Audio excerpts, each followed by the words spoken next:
समंदर में भारत को एक नई ताकत मिल गई है। दरअसल नौसेना ने लंबी दूरी के एंटी सबमरीन रॉकेट का सफल परीक्षण किया।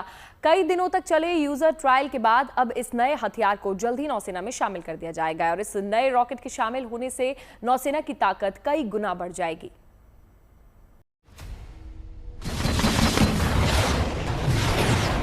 आसमान में उड़ान और समंदर की गहराइयों में दुश्मन की पनडुब्बी का काम तमाम। ये है समंदर में हिंदुस्तान की शक्ति का प्रमाण।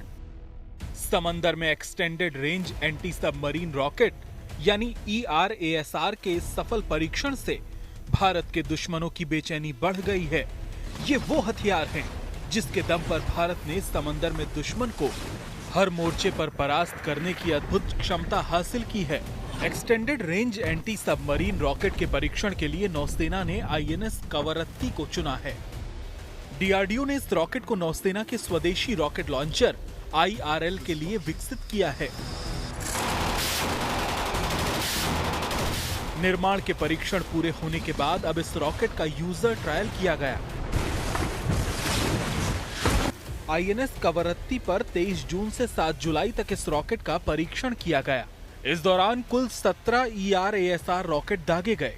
ये परीक्षण अलग अलग दूरी के टारगेट पर किया गया। ERASR रॉकेट ने सभी टारगेट को सफलतापूर्वक हिट किया। परीक्षण के दौरान ERASR की तकनीकी रेंज, इलेक्ट्रॉनिक टाइम फ्यूज और वॉरहेड प्रणाली के पैमाने पर खरी उतरी। इस कामयाबी के लिए रक्षा मंत्री राजनाथ सिंह ने भी नौसेना DRDO के साथ इस रॉकेट से जुड़ी इंडस्ट्रीज को बधाई दी। भारतीय नौसेना के पास एंटी सबमरीन रॉकेट RGB-60 पहले से मौजूद हैं, लेकिन RGB-60 रॉकेट की रेंज 5.3 किलोमीटर से लेकर 8 किलोमीटर के करीब है।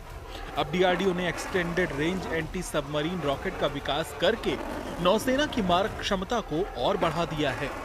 इसकी खास बात यह है कि इसे शॉर्ट रेंज से लेकर लॉन्ग रेंज के लिए इस्तेमाल किया जा सकता है।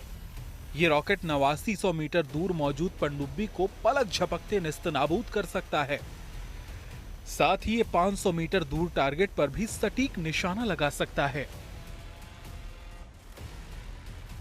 भारत के पास अभी ऐसे कई युद्धपोत हैं जो एंटी सबमरीन रॉकेट दागने में सक्षम हैं।